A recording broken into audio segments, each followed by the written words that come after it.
Jayam Vishnupad Paramahamsa Prabhujakacharya Saraswata His Divine Grace. A.C. Bhaktivedanta Swami Srila Prabhupada Ki Jai. Jayam Vishnupad Paramahamsa Prabhujakacharya Saraswata His Divine Grace. Bhakti Siddhanta Saraswati Goswami Maharaj Prabhupada Ki Jai. Anantakoti Vaishnava Vrinda Ki Jai. Nitai Gaur Vimanandi Haribo. Namo Vishnu Vidaya Krishna Vishaya Bhutale Shri Bhaktivedanta Swami Tanamine Namaste Saraswati Devi Gaurvani Pracharine Nivrishesha Shuddhivani Pasichadeshitarine Namo Vishnu Vidaya Krishna Vishaya Bhutale Shri Bhaktivedanta Swami Tanamine Vajarpura Dakshincha Bhakta Champanavarta Avatar Pure Karan Yes, yes, Sarvijitane Namaha. Hare Krishna, dear devotees. Today we are continuing the transcendental reading of Srila Prabhupada's books. Specifically, the 7th canto, The Science of God, Chapter 8, Lord Nrsingadev slays the king of the demons. And today we'll be reading text 30, and I believe 31 as well.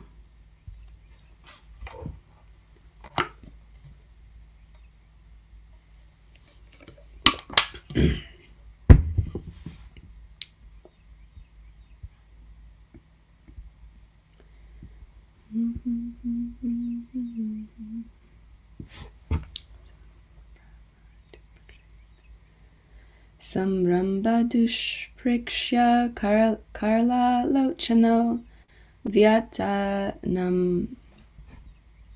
Apologies. Vyat tat nanatam vilahan svajivyaha ashraglava katruna keshanano yatandramali dvipi hataya hari. Samramba dushprikshya karala lochano vyat at nanatam vihihan svajivyaha ashrighalava kritaruna keshanano yatan tramali dvipa hataya hari. Sangramba dushprikshaya karla lochano vyata natanam vihihan svajivyaha ashriglava kritaruna keshanano yatandramali dvipa hataya hari. Someone please chant.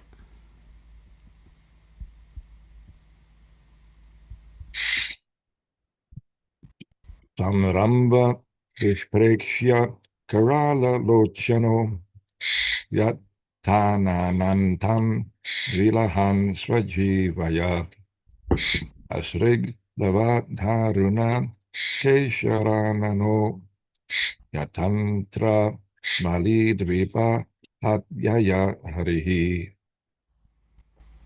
Sangramba dushprekshakar ala lochano vyatananatam vilihan swajivaya asriglavat lavaktarunakesharano yatantramali dvipahatyaya hari.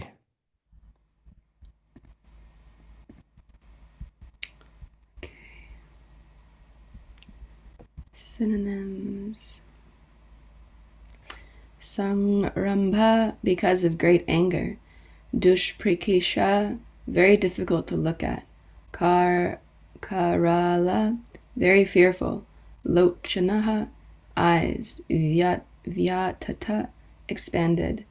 Anantam, the edge of the mouth. Vilahang, licking. Svajivaya, with his tongue. Akshralava, with spots of blood. Akata, smeared. Aruna, reddish. Keshara, mane. Anaha, and face. Yata, just as. Anantramali, decorated with a garland of intestines. Dvipahatayaya, by killing of an elephant. Harihi, the lion.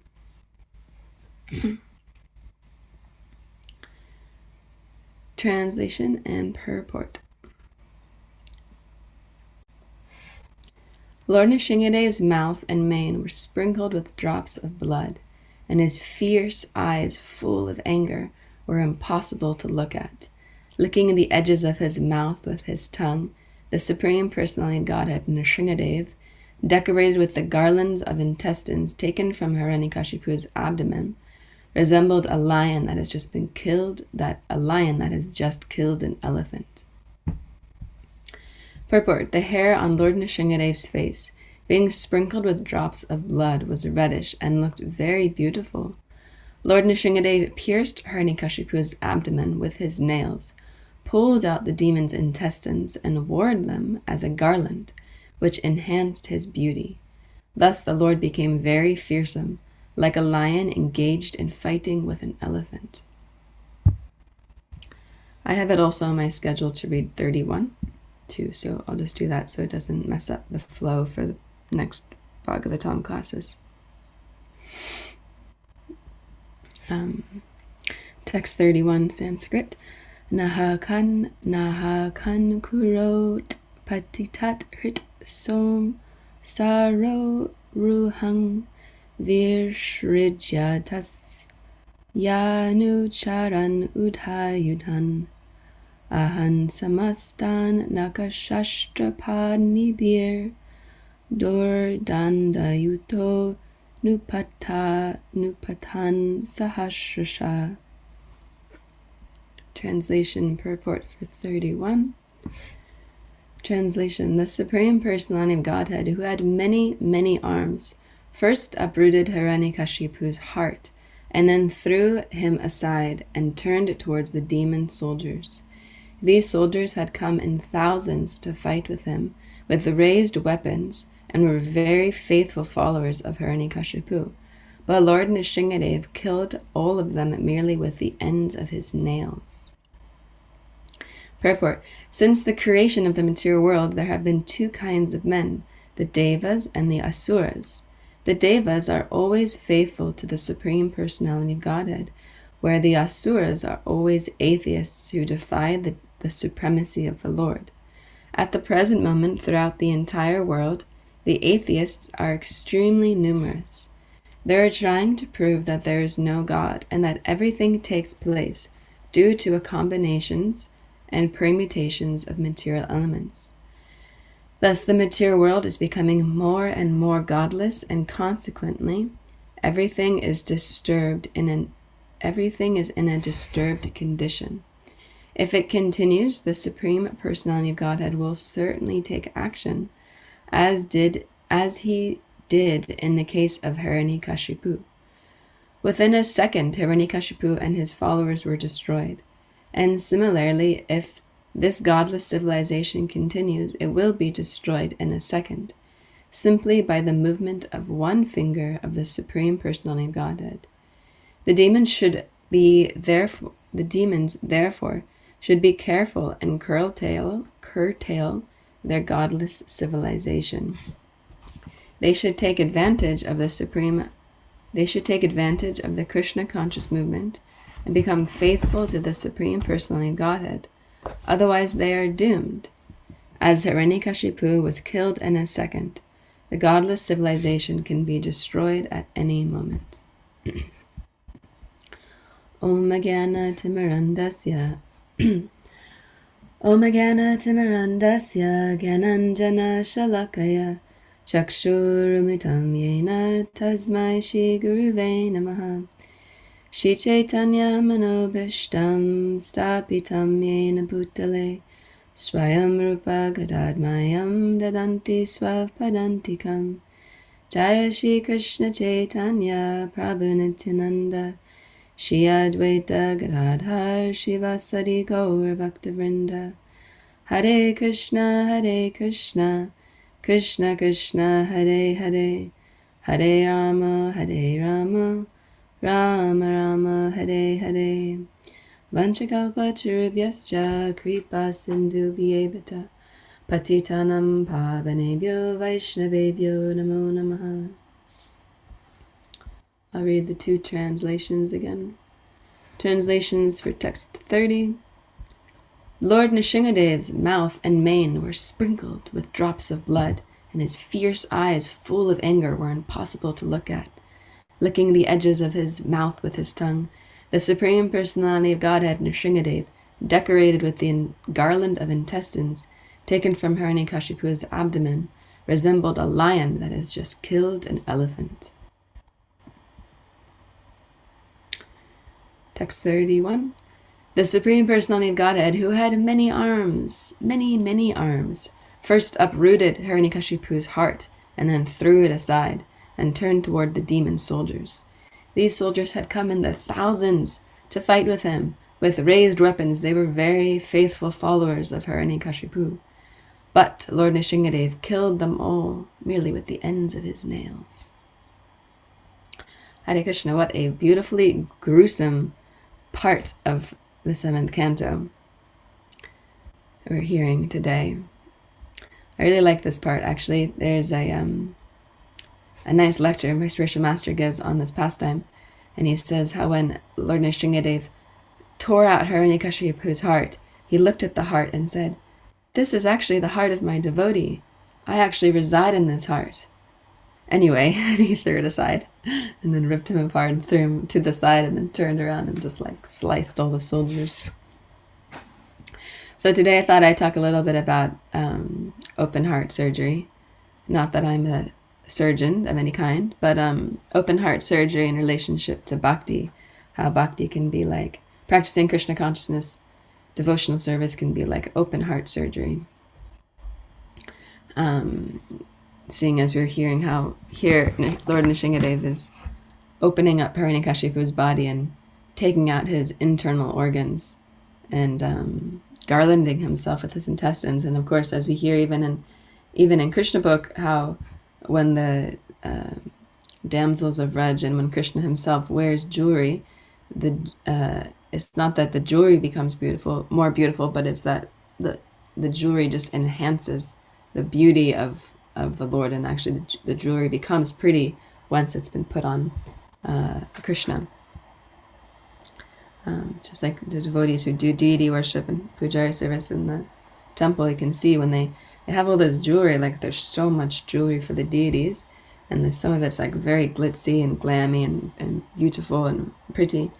And it's funny to think this jewelry was made originally, someone was not making this jewelry. I mean, maybe they were, I don't know people's intentions, but most likely they were making this jewelry for some human to wear, some bag of material elements to make themselves look pretty, wearing the jewelry to enhance the beauty of the person. But actually, once you put the jewelry on the deity, then it's like, wow, that's actually really pretty. Like the jewelry looks more attractive when it's like on the body of the Lord, because the Lord makes everything look more beautiful. Anyway, side point. So yeah, this very gruesome photo of Lord Nrsingadev that His Holiness Arvind Swami jokes that this picture should be the first thing that you behind every front desk in the preaching centers. The first thing the newcomer sees when they come into the temple or they come into the centers. Lord Nrsingadev with the garlands of Hiranyakashipu and Hiranyakashipu on his lap, and his fingers are covered in blood, his mane's covered in blood. Of course, it's very beautiful, but can be a little bewildering for the new bhakta who sees it for the first thing they see when they come in. So Krishna consciousness is like an open heart surgery. Why is it like that? It's because it's a very purifying process. As we hear in the Shashashtakam, Cheto Darpana Marjanam Bhava Mahadavagne Nirvarpanam Shreya Kaiva Vachandrika Vitaranam Vidyavadu Jivanam Anandam Buddhivardhanam Patipadam Purnamitam Swadanam Sarvatma Snapanam Panam Vijayate Shri Krishna Sankirtanam. That the Sankirtan movement, it's the prime benediction for humanity at large. It cleanses the dust. It cleanses the heart of all the dust that has been accumulated for thousands and thousands of years, and it extinguishes the forest fire of material illusion. So we have this heart that's like covered in dust, and we're stuck in this like prison of material sense enjoyment. And we have this body that's full of these material elements that are getting old, and they'll get disease, and eventually will die. And our heart is just absolutely covered. So this process of bhakti is like, it's like taking a power hose to the dirty heart and just like caking off the dust. One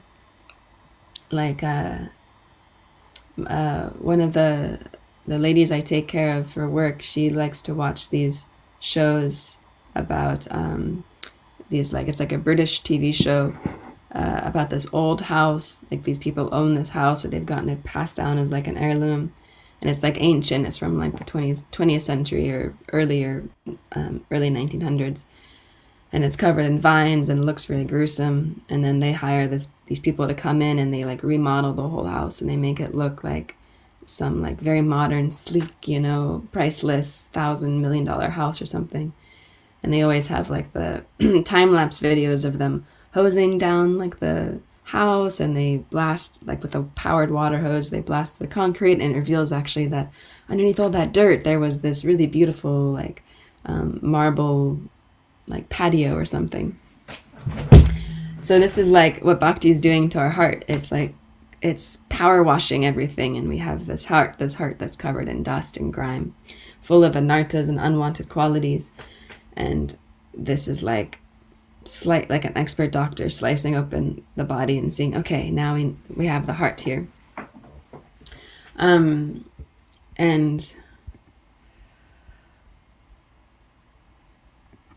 excuse me. This morning, side note, this morning I was, or last night I was talking to Dusty Prem Prabhu. I was saying, I don't want to give Bhagavatam class because I don't have anything Krishna conscious to say. And he said, a good Bhagavatam class is if you can just keep the people who you're speaking to awake. And I said, oh, that's very good, but I can't see anybody. They could all be sleeping because everyone has their cameras off. And he said, okay, a good Bhagavatam class is if the speaker can just stay awake. So that's the goal of today's class.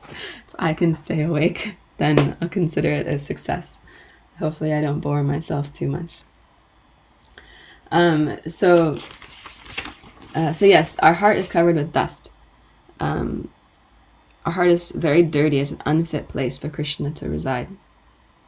I'm speaking for myself. This whole class is for myself.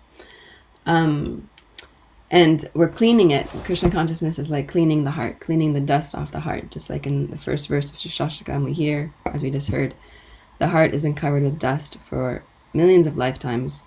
And this process of Sri Krishna Sankirtanam is cleansing that dust from the heart so that our heart can become a clean place where we can invite the Lord to come and sit.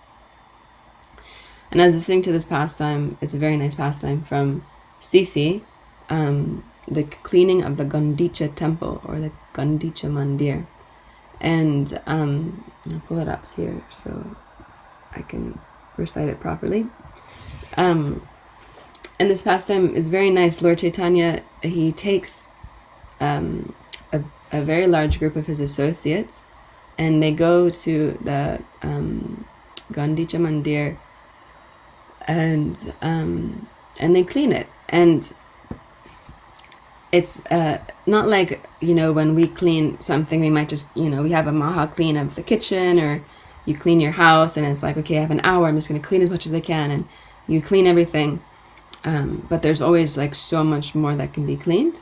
Like even the other day when I was cleaning the house before the program that we had here, and I was sweeping, and every time I sweep, you take up a rug and you shake it out, and then there's more dust comes out, and then you clean it up, and then you leave and you come back and there's more dust, and you clean everything up. So it's just like there's always so much more that can be cleaned. And those devotees know, who have ever done like a maha kitchen clean. in the temple, or in the temple kitchen, or in the preaching center kitchen, and it's always like, it doesn't matter how much you clean, you can always clean so much more. And then you like pull the stoves back, and it's like, oh my God, this is my heart. Look what's back here. And it's just like black char, like, you know, that one pakora that got thrown out of the deep fryer and it's been sitting there, and it's like decomposed and moldy and covered in all sorts of stuff. And it's like, oh my God, that's so gross. But that's what my heart looks like. It just looks like the back of the, you know, behind the oven in the preaching center kitchen, or you pull out the stove behind the deep fryer, or those trays underneath the candy stoves in the kitchen. You know, they catch all the stuff and you pull it out, and it's like, oh my God, that's what my heart looks like. This is what I'm inviting Krishna to come and sit on, is this like tray that's filled with like old oil, like the oil is so old it's gone green, and like bits of like things you don't even know what it is, you can't even identify it, and there's like ants that are stuck in there, and it's like, this is what my heart is like, and this is what I'm inviting Krishna, please come here, you know. Of course it's not a fit place for the Lord. So in this pastime of Gandicha temple, Lord Chaitanya's he's cleaning the entire temple with the devotees, and he's cleaning it so nicely, and he uses his all the devotees, they're using buckets of water. So there's like a huge bucket brigade, and everyone's passing buckets of water, and they're not even talking to each other. They're just saying Krishna, Krishna, Krishna, and every time they need something, they just say Krishna, Krishna, and then someone, I get it, they need this, and they pass it, and they're washing the whole temple. They wash the ceiling, and they wash the base, and they're sweeping, and Lord Chaitanya Mahaprabhu says, okay, everyone go and sweep, and whoever has collected the least amount of dust, they have to pay a fine of like 3 sweet cakes and some sweet rice. So everybody's working very hard, and they're cleaning, and they have their piles, and still Lord Chaitanya's pile is like 10 times as big as everybody else's pile. And it's such a nice pastime. It's because it shows like the more we clean, then the more dirt comes up, and it's just very nice. There's this one text I wanted to share from. Let me see if I can find it. I was listening to it this morning, and it was really instructive and had a very long purport.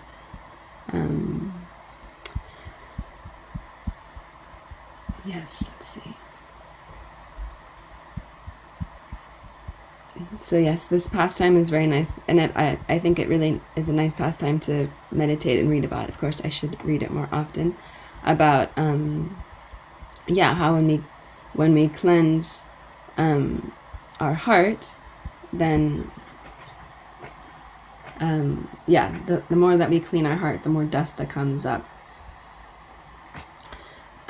But the more we clean it, then eventually it will become a fit place for the Lord to come and reside, which would be very nice.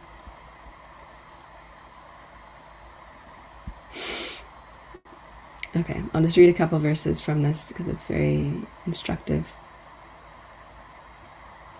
So it appeared as though, this is from the text 115 of CC Madhya chapter 12. It appears as though Sri Chaitanya Mahaprabhu were cleansing and washing with hundreds of hands. He approached each devotee just to teach him how to work. When he saw that someone was doing nicely, the Lord praised him. But if he saw that someone was not working to his satisfaction, he immediately chastised that person, not bearing any grudge. The Lord would say, "You have done well, please teach others so that they may act in the same way." As soon as they heard Sri Chaitanya Mahaprabhu say this, everyone became ashamed. Thus the devotees began to work with great attention.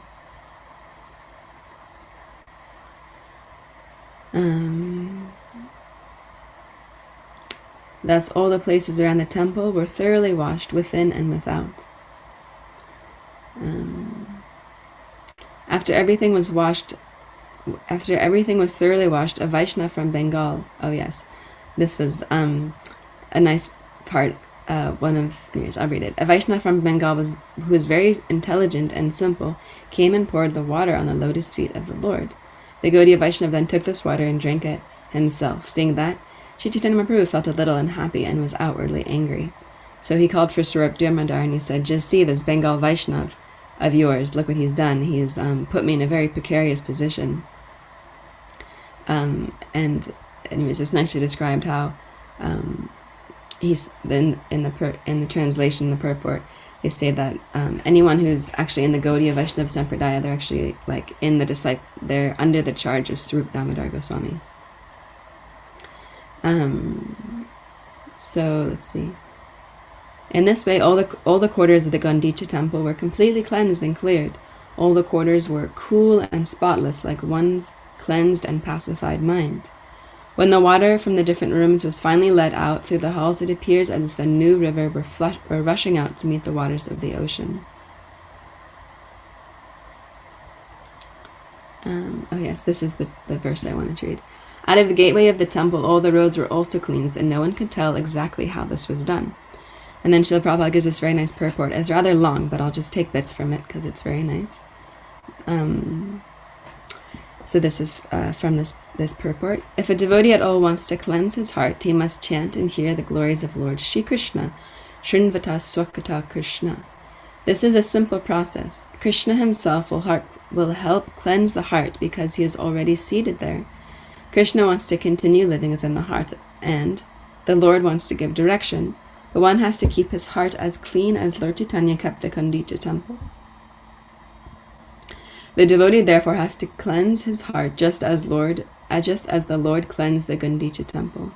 In this way, one can be pacified and enriched in devotional service. If the heart is filled with straw, grains, sand, weed, or dust, in other words, anya bilasha purna, one cannot enthrone the Supreme Personality of Godhead. There, the heart must be cleansed of all material motives brought about through fruitive work, speculative knowledge, mystic yoga system, and many other forms of so-called meditation. The heart must be cleansed without ulterior motive. As Srila Rupa Goswami says, Anya bilashita shunya jnana karmanya anavrita. In other words, there should not be any external motive. One should not attempt material upliftment.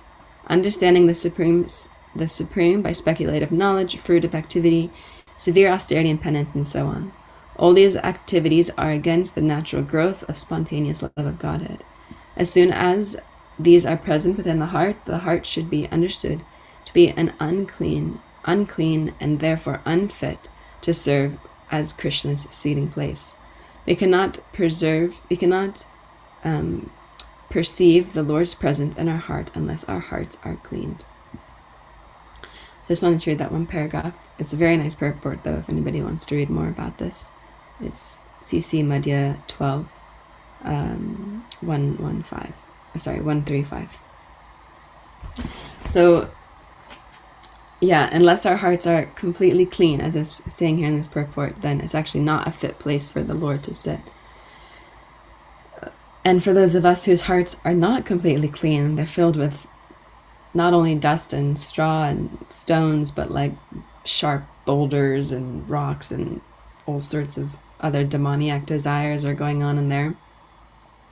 Then when we come to Krishna consciousness and we start really trying to open up the heart, like to clean the heart, then it can feel like someone's doing an open heart surgery on us. His Holiness Devrimita Swami gives this example really nicely in the class. I can't remember the name of the class at the moment, but I'm sure you can find it later if I tried. But it feels like someone's just like cutting into your heart and like pulling it apart and examining all the things that are going on in there. And that's what it feels like for me anyways. And it's like it's because there's we have to become aware of what's going on in the heart. His Holiness Devrimita Swami gives a really nice lecture called Controlling the Heart. It's a really old lecture, but it's really nice, and it talks all about this, like understanding what's going on for us in our heart in bhakti, like what are we what do we have that we're holding on to that's holding us back from getting to that place where we can just like clean our heart completely and flush it out with one of those power hoses, the power hose of Bhakti in Srila Prabhupada's books, and just like totally clean it out so that it could be a nice shining place for the Lord to sit on. But there's some things that we're holding on to. So even though we're given all of the paraphernalia for cleaning the heart completely, if we still have attachments, then it's hard to let go of things. I like to give the example of like, if you've gone grocery shopping and if you're one of those people like me who thinks that you can do it all in one trip, like, okay, I can get all the bags out of the car and into the house in one go. So you start loading the bags onto your arms, and you've got them all like this, and you've got like 5 bags here and 5 bags here, and you're holding like a watermelon and some fruit, and you're carrying everything in one go, and you get to the door and you realize you can't open the door because your hands are completely full, even though that inside is where you need to be. And you kind of like struggle to like move things around and try and open the door in one way or another way, or maybe you try and use your knee, or you try to use your foot, but nothing's like working. Really what you just have to do is put down some of your bags so that you can open up the door and then get inside properly. But because of like attachment and false ego, like, no, I can do it, then then we fail in the endeavor of trying to open the door, and what usually happens is you end up dropping something, and something breaks, and then you have a mess that you need to clean up.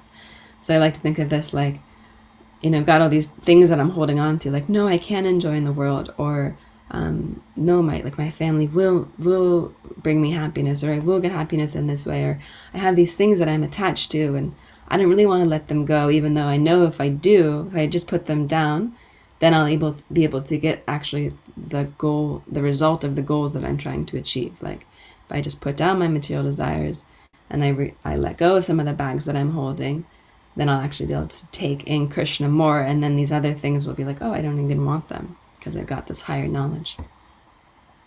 But that's really hard to do sometimes, to actually let that go. And there's this really nice prayer. It's actually by Prahlad Maharaj. It's a famous prayer to Lord Nrsimhadev. It's one of my favorite prayers. It's 5.18.8 from Srimad Bhagavatam.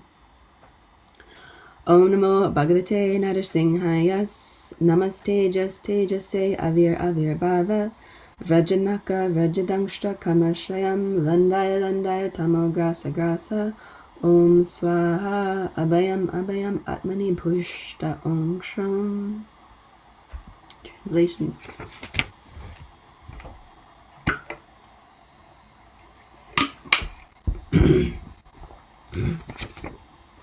I offer my respectful obeisances unto Lord Nrsimhadev, the source of all power. O Lord, who has nails and teeth just like thunderbolts, kindly vanquish our demon-like desires for fruitive activity in this material world. Please appear in our hearts and drive away our ignorance, so that by your mercy we may become fearless in the struggle for existence in this material world. Such a nice verse.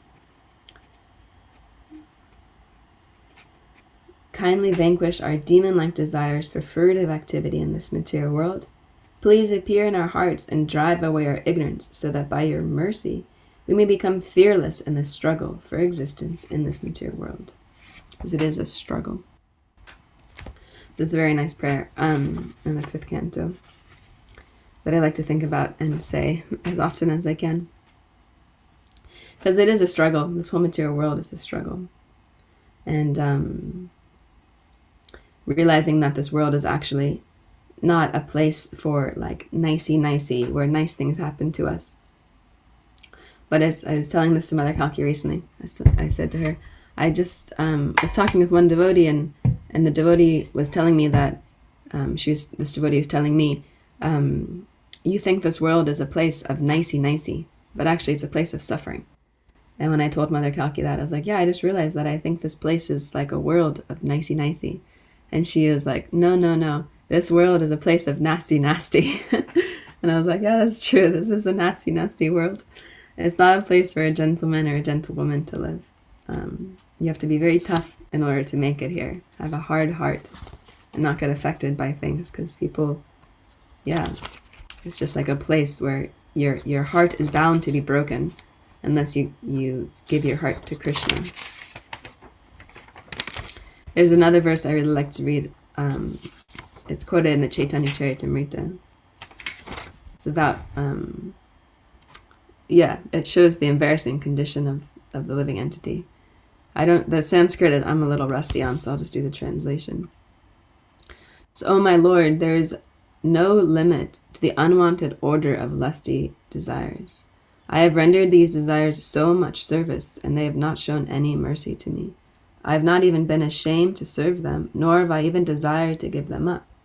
O Lord, O head of the Yadu dynasty, recently, however, my intelligence has been awakened, and I now desire to give them up. Due to transcendental intelligence, I refuse to obey the unwanted order of these lusty desires, and I surrender myself fully at your fearless lotus feet. Kindly engage me in your pure devotional service, and please save me. I also like this verse too. It's because it's very real. I have the unwanted order of lusty desires, and I have not even desired to give them up. I'm not even ashamed to serve them, although they don't show me any mercy. Still, I faithfully serve them. So I need the help of Lord Nrsimhadev to rid myself of these desires. And I was thinking, what's the best process to get free, to actually get free from this situation of this awkward situation of being in the material world, wanting to get out of the material world, but also being attached to the material world and all the desires that come with it.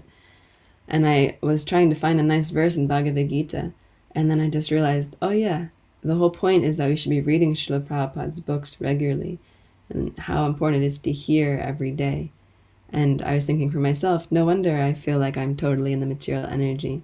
It's because I'm not reading Srila Prabhupada's books every day. So no wonder I forget these things all the time, and I feel like I'm suffering and develop so many unnecessary mental problems. It's just because I'm not reading Srila Prabhupada's books enough. So I forget what the purpose of my life is. So there was one other thing I wanted to share. But there is lots of really nice verses in Bhagavad Gita that talk about the perfected state one can get to in this life. And I'm sure we can hear from Taraka Prabhu and so many other devotees on the call who do actually practice the process of Krishna consciousness as it is instructed through Srila Prabhupada's books and through the spiritual masters. And they are actually getting the results of what they're doing. And we can see by their examples that it is actually possible. And I can see if I did do it properly, then I would actually get the result I'm going for. And His Holiness Arvind Swami, I asked him this question the last time he was here about how to deal with anger and so many negative things in the heart. And he said, well, the first half the battle is seeing that you have a problem. And then the other half the battle is deciding if you want to fix it and what you want to do about it. So it's half the battle when we see, oh yes, I have so many unfavorable qualities in my heart, and also seeing what are the things that we're doing that are pulling us away from Krishna, like what our mayas are. Like I can see for myself, I know I've got so many things that I know are not beneficial for my Krishna consciousness that I do, like bad habits. So noting down what those are and trying to not put myself in a position where I become like that person. Recently I was working 16-hour shifts at the work that I do. And I'd finish at 11 p.m. And then I noticed that the next 2 days over the weekend, I'd be very grumpy, like very tired, a sort of tired grumpy. And I'm not a very nice person to be around when I'm grumpy, when I get into this state of being tired grumpy. just like for those who have children, and they know when your child gets very tired, like if you have a toddler, the child gets very tired, they become very grumpy, and actually they become very unpleasant to be around. And even for the child, they don't like to be in that state either. So I was noticing that for myself. And the main reason I was concurring was because I was having a late night every week. So I just reduced my hours, and now I don't work. I still work longer, but I don't work that long. And I noticed instantly, okay, I feel better. It's not so hard for me anymore. So it's just a simple logic, but we can also apply it to our bhakti. Like, I know that when I do this, it makes me feel like I'm in Maya, or it makes me feel like I'm not a devotee. Or when I do like this, I feel awful about my Krishna consciousness. So then the simple solution is, okay, then just don't do it. So it seems simple, but sometimes it's harder than it seems. Just like people who struggle with addiction, they know every time they go out drinking and they drink too much and they do something stupid and they think, never again am I going to do like this. But then the next week they go out and they do the same thing again. So it really just comes down to willpower, making small changes in our life so that we don't put ourselves in provoking situations. His Holiness Dharma Swami gives lots of very nice classes about this, called Breaking the Habit. And there's like a 3-part series on it. And His Grace Muhammad Das Prabhu also speaks about this thoroughly. So I won't go into it too much now because we're low on time, and I'm sure everyone here already knows about these things. But anyways, I was just speaking mostly for my purification. This is something that I'm struggling with. And yeah, I hope it wasn't too boring. I didn't fall asleep that I know of, so I hope no one else did either. Does anybody have any comments or corrections or anything they'd like to share?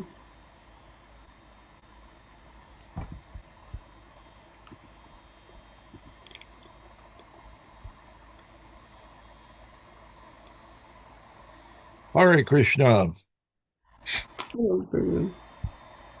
Mother Madhupanalila Prabhu, thank you for your class. I want to correct one thing. In the beginning of your class, you said that last night you felt like you had nothing Krishna conscious to say, but you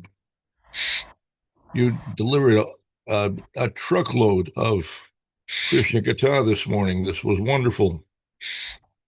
A bunch of wonderful points, a nice narration of Ganesha Marjana, and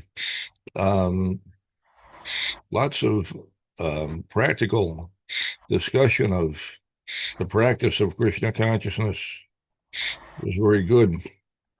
And at least I feel like I got a lot out of it. I have lots to think about.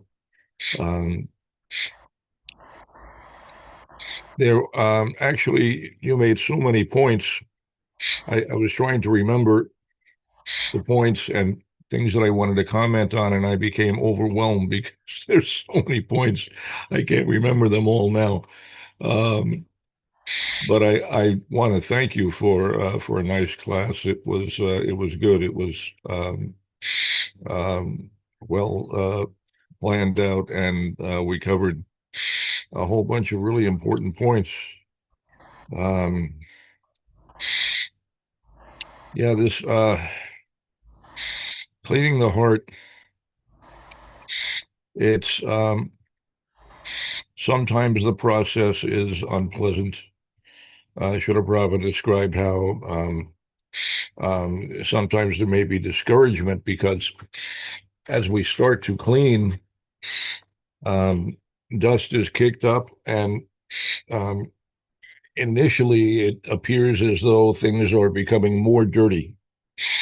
As we start to clean, dirt and dust is everywhere, and it can be overwhelming sometimes. So we have to be determined and persistent. We have to proceed in a steady, consistent manner, and and the results will come. It actually comes quickly and easily. If we follow the process nicely, the results come pretty quickly, and the results are wonderful. The results are joyful. It's very, very nice. Our consciousness is transformed. We become a different kind of person. Um, we become someone whose nature is um, one that is uplifting.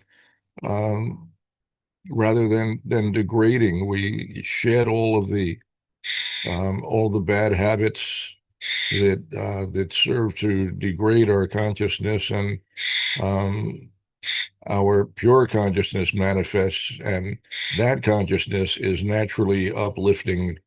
It just it forced in Krishna consciousness. Our consciousness fosters more Krishna consciousness. It just expands limitlessly, and it's very joyful. It's a wonderful process. So nice and very, very perfect. Um, Srila Prabhupada spoke a lot about cleaning the heart and cleaning in general. um, it was Srila Prabhupada's program to train his disciples um, in all of the principles of cleaning both internally and externally. Um, we usually understand that internal cleanliness is the most important, but Srila Prabhupada placed a lot of stress on external cleanliness as well.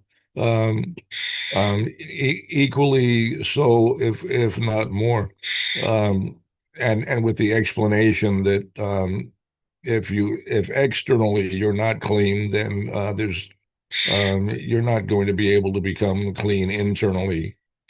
I mentioned before that he famously said that if you're unclean, God is a million miles away. Lord Chaitanya set a wonderful example by cleaning the Gundicha temple um, very, very thoroughly, multiple times, cleaning again and again, and exceeding what all the other devotees were able to do. Um, and Srila Prabhupada, there was a time when he himself would do the cleaning. Um, 26 Second Avenue, he before the devotees. Oh man, no. Yeah, too soon. Too soon. Hare Krishna. Dusty Prema, you're not muted.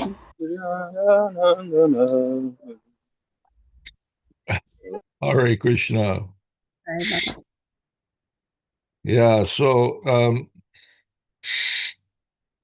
the devotees would come to honor prasad.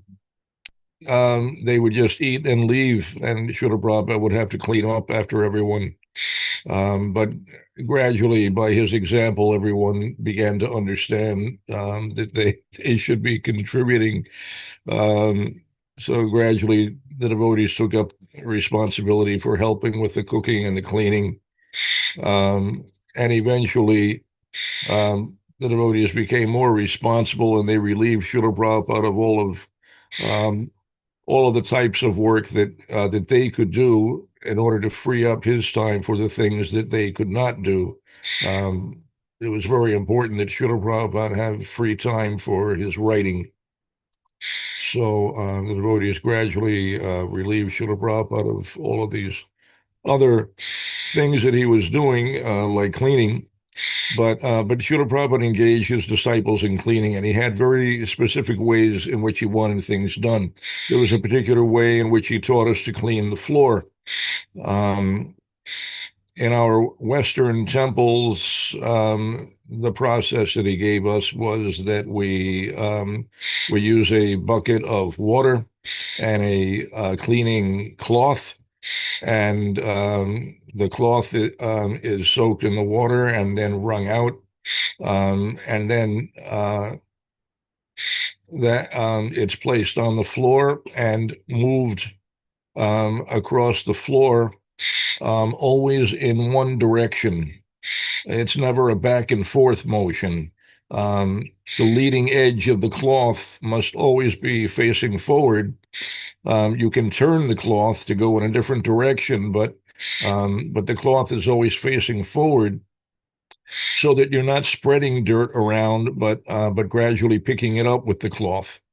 So you pick up as much dirt as possible, and then you wash it out in the bucket and wring out the cloth, and then again you do that.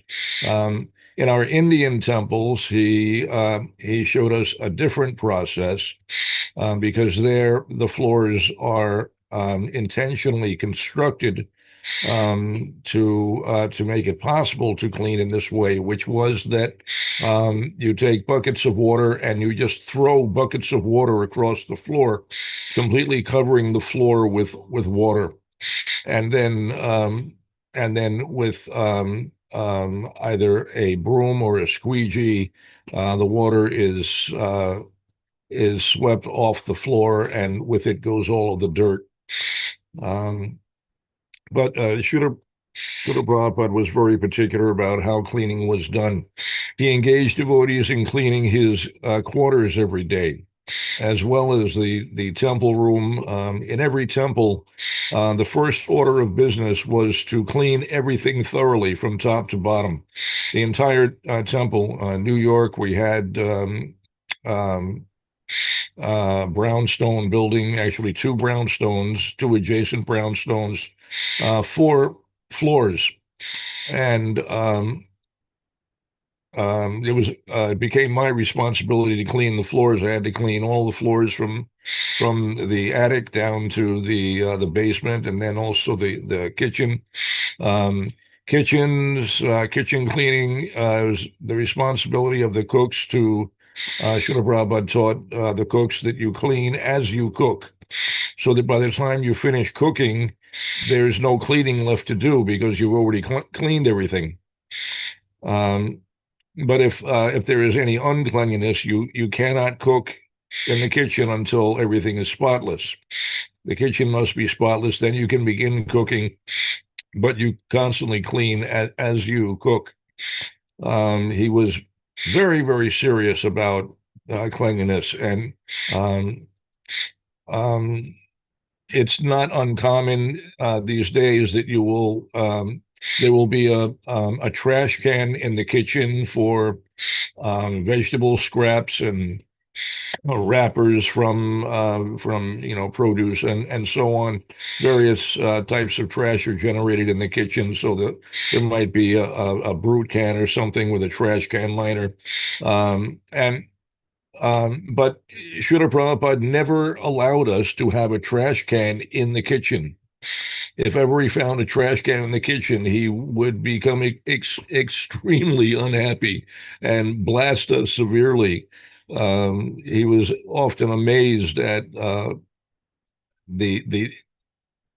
lack of any sense of cleanliness in us, and he would criticize us, saying that expressing his frustration in trying to purify us. He said,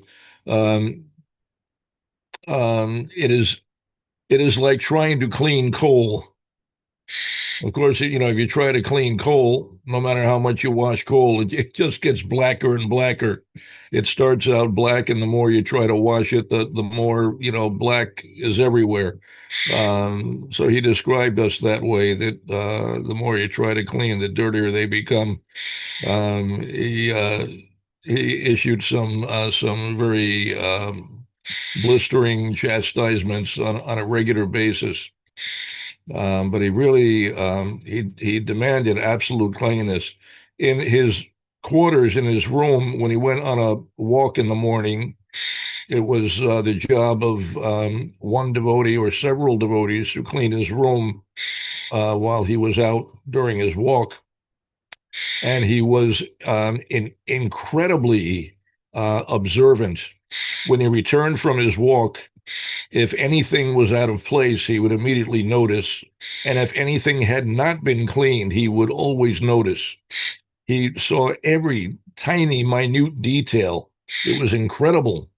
He had various things that he kept on his desk that he used regularly, and they each had a specific place on the desk where they belonged. And so to clean his desk, you had to pick up each of those items, clean them thoroughly, and then place them back on the desk in exactly the same place. If it was even a few inches out of place, Srila Prabhupada would notice and he would say something. But any dirt anywhere, he would immediately notice, and he would issue blistering chastisements, zero tolerance for uncleanliness. He was very heavy about that. Of course, he pressed us to do all of those things necessary for our internal cleanliness. He stressed those things, tremendously, of course, but he also stressed external cleanliness. He didn't really differentiate between the two. He didn't place less emphasis on one over the other. But he regarded them pretty much equally, that, everything's got to be clean. It's got to be clean externally. It's got to be clean internally. And this is external cleanliness. He explained that that's the first order of business every day. Just like you wake up, the first order of business is to bathe, and you put on clean cloth. And there was an incident in Mayapur in '76. The women's ashram was over the kitchen. This was the big kitchen for the public prasadam distribution, and so there was a stairway going upstairs. And during Srila Prabhupada's walk, he passed by and he noticed that the stairway was dirty from people walking and picking up dirt on their feet. So he demanded to know, why is this not clean? And so one of the temple managers explained that, well, we cleaned it yesterday. Srila Prabhupada, was clean last night. And so Srila Prabhupada was then incredulous. He demanded to know, how is it you cleaned last night and now this morning it's dirty already? The devotee explained that, there's a particular time of day when the devotee is clean. Srila Prabhupada wanted to know, why is it not clean now? And the devotee explained, well, they're going to be cleaning later. It's early in the morning now. Everyone's chanting japa. Srila Prabhupada said, why are they chanting japa? So the first order of business is to clean. If something is unclean, that's the first job. No japa. No japa. First you clean, then you chant japa. And he was very heavy about this. He really always insisting everything must be spotless, absolutely spotless. He didn't regard anything external as somehow being of less importance or a lesser priority. Sometimes I hear devotees suggesting that this or that is external, and so therefore it's less critical. We're more concerned with the internal. But that was not Srila Prabhupada's attitude. He didn't distinguish internal or external. It was the same thing as far as Srila Prabhupada was concerned. Not that, because something is external, therefore it's of less importance. Anyway, I could go on for a long time about Srila Prabhupada's instructions on cleaning. He was really, really heavy about it, and extremely heavy. I witnessed a lot of really severe chastisements from Srila Prabhupada, and most of them involved cleanliness. And maybe it was because I needed to hear it but I just happened to be in the right place at the right time, and I saw him issue some really heavy chastisements. And when I say heavy, I mean it's hard for devotees to imagine these things. I think sometimes, those who didn't know Srila Prabhupada, who didn't meet him personally, and experience him, and even those who got to see Srila Prabhupada from time to time, or um, not everyone got a chance to see Srila Prabhupada when he was really disturbed or upset by something, but he could issue uh, incredibly heavy chastisements that would reduce grown men to tears, actually, quivering and crying. Srila Prabhupada would be very heavy about things because he understood the importance. He understood the implications. Just like sometimes a parent may chastise a child very severely. If a young child unwittingly runs into the street, perhaps chasing a ball or something, they run into the street, and without understanding that there's traffic, and they may be seriously injured or killed. It's a very, very grave situation. And so a parent will chastise the child very severely to ensure that they make a powerful impact so that the child does not make the mistake again. That as soon as the situation presents itself, the child will immediately remember, oh my God, the last time I did this, I really got blasted. Uh, and so they don't do it. When things were very serious, Srila Prabhupada would sometimes issue very, very severe chastisements. One time, on the Hyderabad farm, also in '76, I had shipped the deities, the altar, and the Vyasasan from Madras, which we had shut down temporarily. I shipped those items to the Hyderabad farm because Srila Prabhupada was going to be there, and there were no deities, there was no altar, and there was no Vyasasan. And the devotees placed the Vyasasan on a concrete platform beneath I forgot what kind of tree it was. It was not actually a banyan tree. It was some other large tree that had a concrete platform around the base of it. So people would sometimes sit there, and Srila Prabhupada's Vyasasan was placed on that concrete platform. But in the morning for breakfast, and later in the day for lunch, the devotees would sit on the edge of that platform and honor prasad.